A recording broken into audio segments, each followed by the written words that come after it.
Bismillahirrahmanirrahim. Assalamualaikum warahmatullahi wabarakatuh. Halo soleh-solehah, apa kabarnya hari ini? Semoga kalian selalu sehat dan selalu dalam lindungan Allah Subhanahu wa Ta'ala ya. Amin amin ya robbal alamin. Nah, pada kesempatan kali ini Bu Iro akan menjelaskan mengenai tema 2, subtema 3, pembelajaran 2, 3, dan 4 mengenai pemanfaatan energi alternatif dan cara mengelola energi alternatif. Nah, sebelumnya kalian sudah tahu kan apa itu energi alternatif? Nah, energi alternatif itu merupakan energi yang berasal dari alam, yang mana energi alternatif ini sebagai pengganti dari bahan bakar minyak. Nah, sekarang kita bahas tentang pemanfaatan dan pengelolaan sumber energi alternatif. Kalian simak videonya dengan baik ya. Selamat menyaksikan. Hai teman, kali ini kita akan melihat pemanfaatan sumber energi alternatif. Panas bumi. Sumber energi panas bumi berasal dari dalam perut bumi. Energi yang dihasilkan oleh panas bumi disebut energi panas bumi atau geotermal. Energi panas bumi dapat dimanfaatkan sebagai sumber energi pada pembangkit listrik tenaga panas bumi.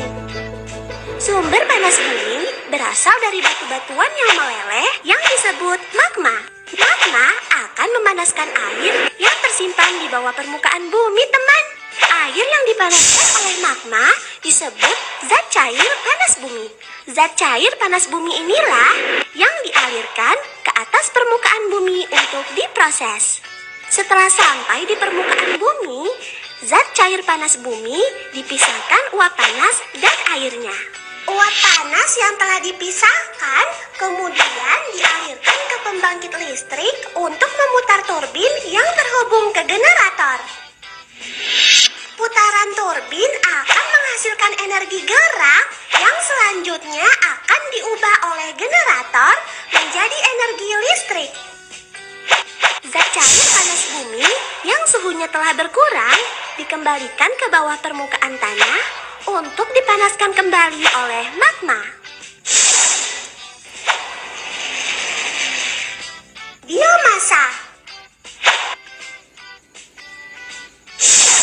Biomasa merupakan sumber energi yang berasal dari hewan atau tumbuhan. Saat ini terdapat 3 jenis biomasa yang sudah dikenal luas, yaitu biogas, biodiesel, dan bioetanol. Biogas merupakan bahan bakar bio yang berasal dari hasil fermentasi sampah organik seperti kotoran hewan atau sampah tumbuh-tumbuhan. Pembuatan biogas dimulai dengan mengumpulkan sampah organik ke dalam bak penampungan yang sudah tidak ada unsur oksigennya. Sampah organik yang dikumpulkan akan terfermentasi dan menghasilkan gas metana. Gas metana inilah yang dapat dimanfaatkan sebagai bahan bakar pengganti minyak tanah atau gas LPG. Bahan fermentasi sampah organik juga dapat dimanfaatkan sebagai pupuk loh teman. Biodiesel merupakan sumber energi yang dapat menggantikan bahan bakar solar untuk mesin diesel. Biodiesel berasal dari minyak sayur atau lemak hewan. Yang kalian lihat saat ini adalah proses pembuatan biodiesel dari buah kelapa sawit. Perhatikan, buah kelapa sawit yang masih muda digiling kasar dan dipisahkan dari bijinya. Setelah itu, gilingan kelapa sawit di oven hingga berubah warna menjadi coklat. Buah kelapa sawit yang telah di oven dimasukkan ke dalam tabung berleher 3, kemudian dicampur dengan cairan metanol dan abu. Cairan metanol digunakan sebagai pelarut, sedangkan abu digunakan untuk mempercepat pembentukan biodiesel. Campuran tersebut dipanaskan dengan api, setelah itu disaring dan didiamkan selama 1 malam. Setelah 1 malam, cairan akan terpisah menjadi 2 bagian. Bagian atas adalah biodiesel dan bagian bawah adalah gliserol atau lemak tunggal. Kedua cairan kemudian dipisahkan. Cairan biodiesel siap digunakan untuk mengisi bahan bakar mesin diesel. Bioetanol merupakan sumber energi yang dapat menggantikan bahan bakar bensin. Bioetanol umumnya terbuat dari tumbuhan yang mengandung karbohidrat atau zat gula tinggi. Yang kalian lihat saat ini adalah cara pembuatan bioetanol dari biji jagung. Biji jagung digiling dan difermentasi selama 7 hari. Setelah 7 hari, ampas jagung dan cairan jagung dipisahkan. Cairan jagung dimasukkan ke dalam tabung destilasi atau penyulingan dan dipanaskan sehingga menghasilkan etanol. Etanol dari biji jagung inilah yang disebut bioetanol dan dapat digunakan sebagai bahan bakar pengganti bensin.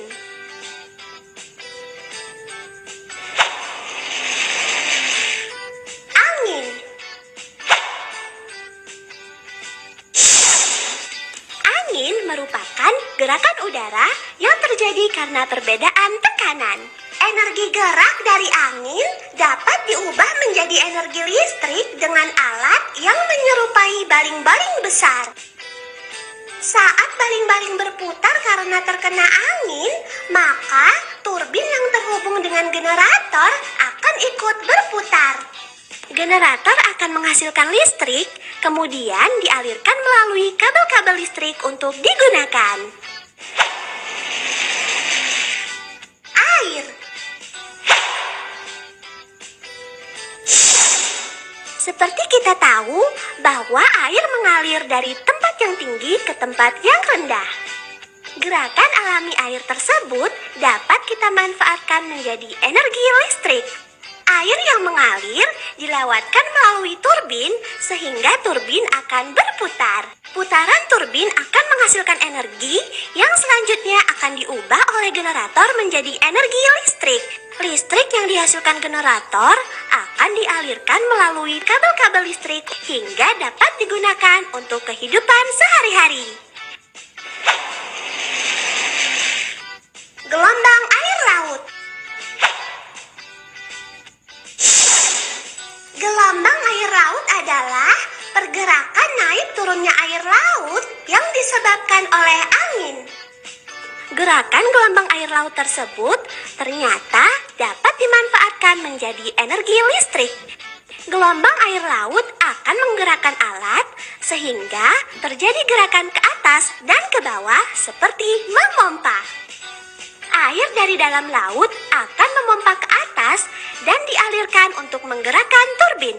Energi gerak yang dihasilkan turbin akan diubah menjadi energi listrik oleh generator. Air yang telah digunakan untuk memutar turbin akan dikembalikan lagi ke laut. Matahari. Energi yang dihasilkan oleh matahari disebut energi surya. Energi surya dapat dimanfaatkan sebagai tenaga listrik melalui panel surya atau biasa disebut solar cell. Panel surya dipasang menghadap ke atas untuk menangkap sinar matahari.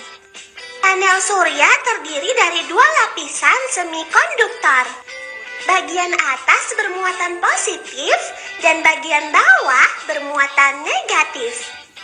Bagian bermuatan negatif akan menangkap energi dari matahari lalu akan dilepaskan ke lapisan bermuatan positif. Oleh karena itu, akan terjadi perbedaan tegangan yang menghasilkan arus listrik. Listrik akan distabilkan arusnya oleh alat konversi dan siap digunakan.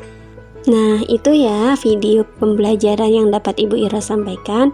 Semoga kalian bisa mengerti dan bisa diaplikasikan dalam kehidupan sehari-hari. Amin, amin ya robbal alamin. Demikian dari Ibu Ira. Terima kasih dan sampai jumpa. Wassalamualaikum warahmatullahi wabarakatuh.